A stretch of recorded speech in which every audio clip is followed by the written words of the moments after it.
Someone asked me today, how can I meditate? Every time I try to meditate, I can't seem to stop my mind from going all over the place.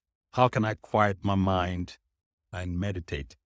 As a matter of fact, that's why I don't meditate, because I tried it one time and it didn't work. I just could not control my mind. How can I meditate?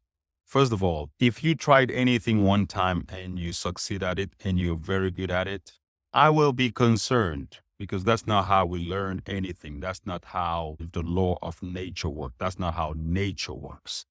When you do for 21 days consistently, can start imprinting it into your subconscious mind. It becomes a habit. If you go ahead and do it for 30 days, even better. Any action, any habit, activity you do repetitiously for 30 days, you are in a better place of writing that into your subconscious mind. And once it gets into your subconscious mind, that's when you do things effortlessly. So to answer her question, how do I meditate? How do I keep my mind from being all over the place? The best way to quiet the mind is do the simple practice of lighting a candle and watching the flame. Just gaze on the flame.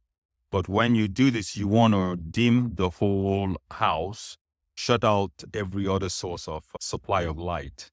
So the flame of the candle is your primary source of light. It helps when you've reduced all the distractions to the 4 of the 5 senses and you're only limited to seeing. It helps your results, the success of your practice.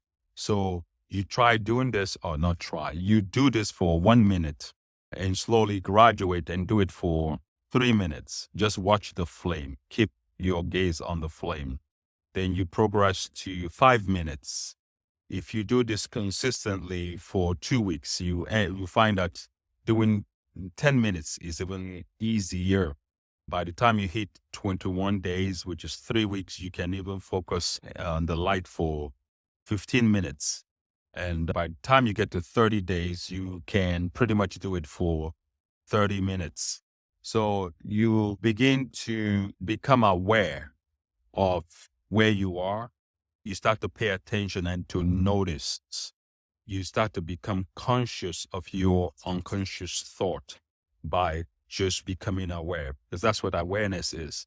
And as you become aware, you even graduate to self-awareness. Self-awareness is your ability to observe your thoughts and emotion without adding your own personal story to it, without adding your own personal story or your own judgment to that thought and emotion. Just observe your thoughts and emotion the way it is.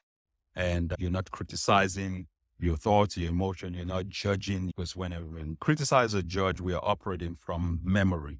And memory is something, if you don't get a hold of your memory, when I say get a hold, simple thing as becoming aware of the memory, then again, the mind being all over the place, the monkey brain, the monkey mind kicks in. Talked about monkey mind in yoga is what they call a mind that is untrained, a mind that wavers, a mind that jumps all over the place. No ability to focus and do what it wants. So simple practice as watching the flame.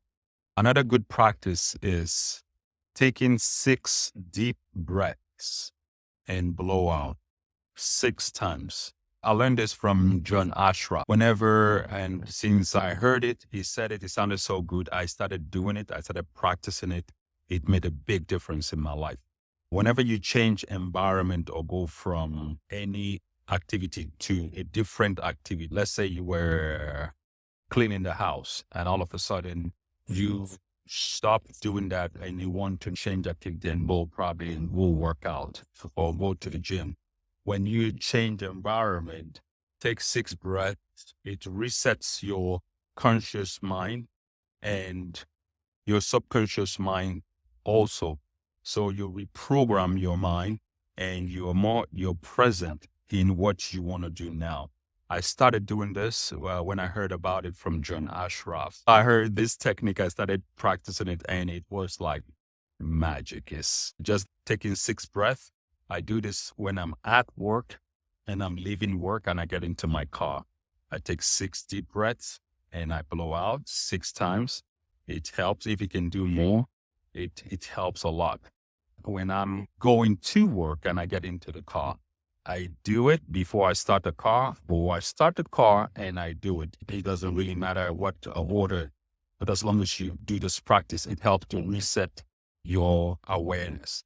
And awareness is where everything happens. Everything happens in our life in the conscious moment of now. Nothing happens in our life any other time but now. Now, what you do with your now is what determines the outcome of your life, which is basically your result. You find that even at work, when you're having a rough or busy morning or busy afternoon or busy day, if you take a break, either just step out of the environment that is getting really worked up and you go to the restroom, go to the balcony, just take 6 breaths, deep breaths in and out, and you come back to that work. There's a big shift in your emotions because you've reprogrammed your energy. You've reprogrammed your energy and they begin to function differently. So if you have any questions, any ideas, suggestions, things you want to hear, things you want to talk about, I'll be more than happy to entertain some guests. If you're an expert in any area of consciousness, awareness, personal development, mindset, just let me know. I'll be more than happy to bring you on as a guest and we can have a talk. Anyway, my name is Ike Onuoha, and thank you for watching. Thank you for hanging out with me. I know you have other choices, things to do, places to be at, but you chose to hang out with me and listen to my thoughts or my expression, nuggets of truth, wisdom, ideology, the science of life.